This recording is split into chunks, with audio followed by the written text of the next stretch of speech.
How to get started with robotic process automation. Robotic process automation tools may make the how to get started easy, but you must still figure out the what, where, when, and why. Consider these steps from identifying RPA opportunities to measuring success. It's relatively easy to get started with robotic process automation, RPA, except when it isn't. Various RPA software tools promise to help you launch a boat quickly, sometimes with little to no coding skill needed to get it up and running. While these platforms shoulder some of the heavy lifting when it comes to the how of RPA, you and your team will still need to figure out the what, where, when, and why. Get started with RPA, 4 steps. That can feel a bit mystifying at the outset. Where do you begin? How do you identify and implement the first phases of an initiative that can become both sustainable and scalable? How do you measure success or failure? We asked several RPA leaders those very questions. Here are 4 tangible steps to consider when getting started with RPA. Step 1. Don't start small with RPA, start micro. It's conventional wisdom, when starting from scratch with a new technology, start small. With RPA, the wisdom needs some modification, start smaller. It sounds obvious, but most people get this wrong. Automate the small, easy processes that you do a lot, says Anthony Edwards, who at Eggplant.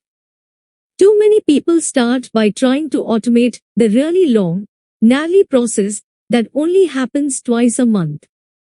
This is hard, takes a lot of time, is brittle, and has low value. In fact, small might not be quite the right scope when you are just starting out. Instead, consider micro RPA, which Edwards describes as automating specific, small actions that take 2 to 5 seconds to complete. This is more robust and will get you going, Edwards says. Then build up. It can be useful to think in terms of single tasks rather than large, end-to-end processes when you are getting going with RPA. In fact, RPA on its own can't always necessarily tackle end-to-end processes in their entirety, particularly if there are any steps in that process that require creative or complex decision-making, or that are otherwise not a good fit for RPA. Step 2. Look for high-value RPA candidates. As Edwards points out above, that Byzantine process that only runs once or twice a month probably isn't your best fit for RPA, and it's certainly not a good candidate for Square One. Instead, look for tasks where you see and can articulate to others a valuable business outcome via automation. The driving question of your evaluation process should not solely be, can we automate this? Rather, if the answer is yes, then you need to ask, should we automate this? You can spin up all sorts of variations of the same, such as, what will we gain by automating this? If you can't find a clear answer, that should give you pause. Many organizations have a lot of ideas for automation candidates, but only a few of them ask for the real business value, says Tom Thaler, Senior Product Manager, ARIS at Software AG. This prevents successful RPA implementation and can burn all potential to grow.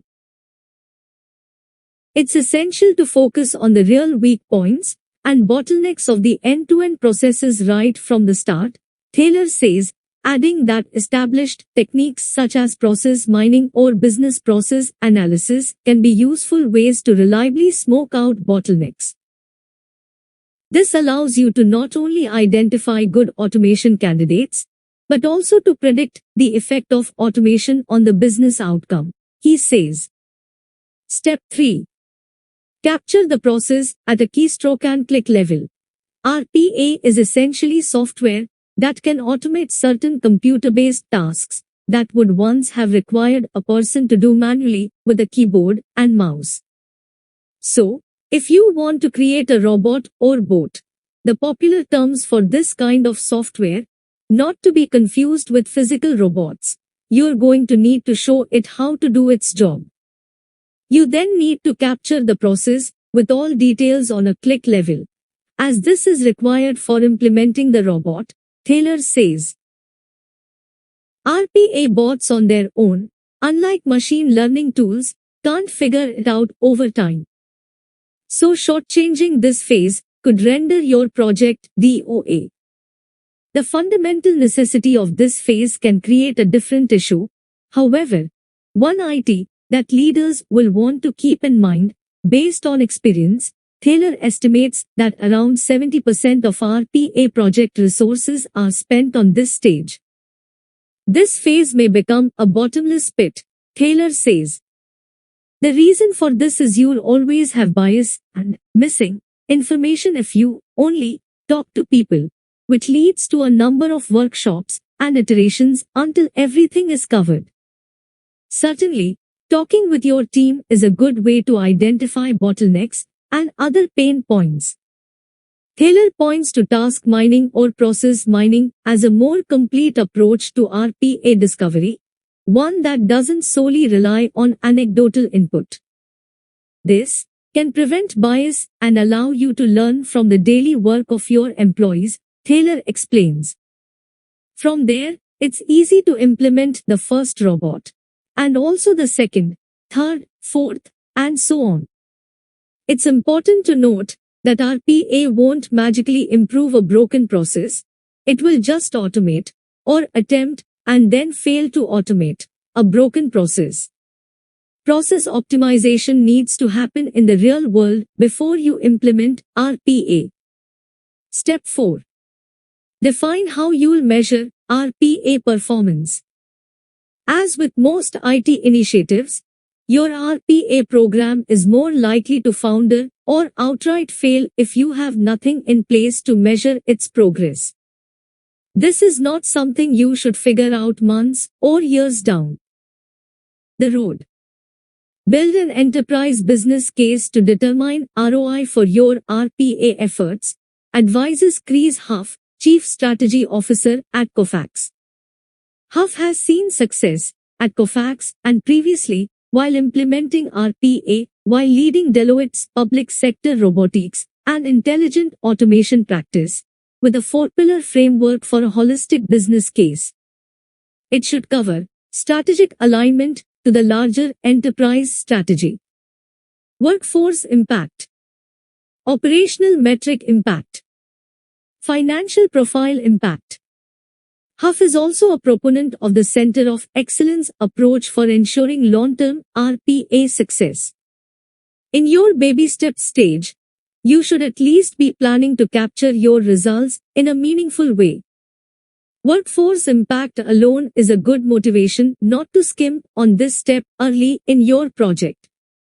Automation anxiety is real. Communicating quantitative and qualitative RPA results will be key to alleviating it, as well as for getting the kind of buy-in necessary to grow the program beyond its infancy. One of the most important things to do when the robots are in place is to capture and communicate the benefits achieved, says Thaler from Software AG.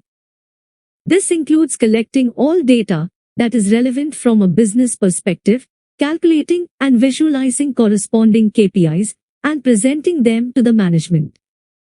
This is the key to a sustainable management buy-in, ownership, and budget to grow with RPA. Thanks for watching.